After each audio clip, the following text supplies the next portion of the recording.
د پوهوي درنو څارونکو وخت مو بخیر. پام وکړئ له پوهوي څخه یو روغتیایي مطلب ته. زنجبیل، ادرک او پایده یې.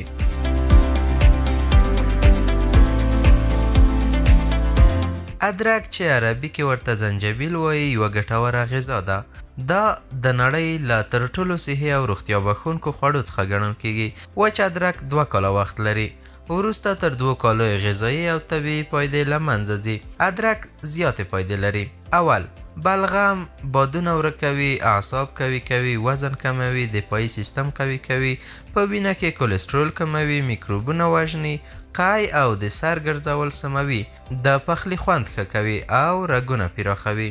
دوهم، په بدن کې ښه تودوخه پیدا کوي. د میرمنو د میاشتني عادت دردونه آراموي. که ویشول شي او وچښل شي ټوخی او زکام آراموي.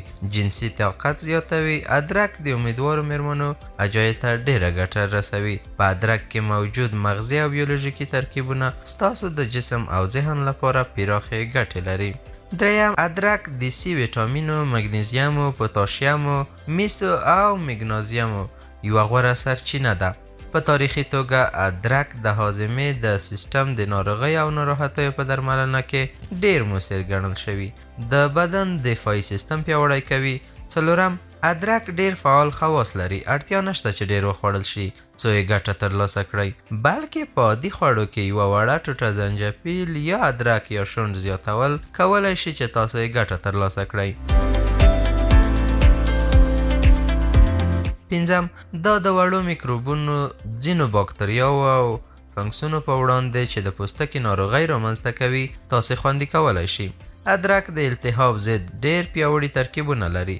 د سرطان او شکر پر ضد مبارزه کوي او همدارنګه د زړه بدوالی، د بدن دردونو، د معدې او کولمو تکلیف، ټوخي او استفراق په مخنیوي کې مرسته کوي.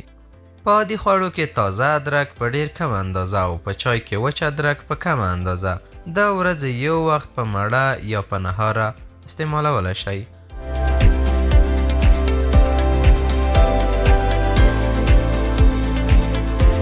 د پوهوي درنو څارونکو د نن ورځې مطلب مو هم دومره و. تر بیا ښې چارې.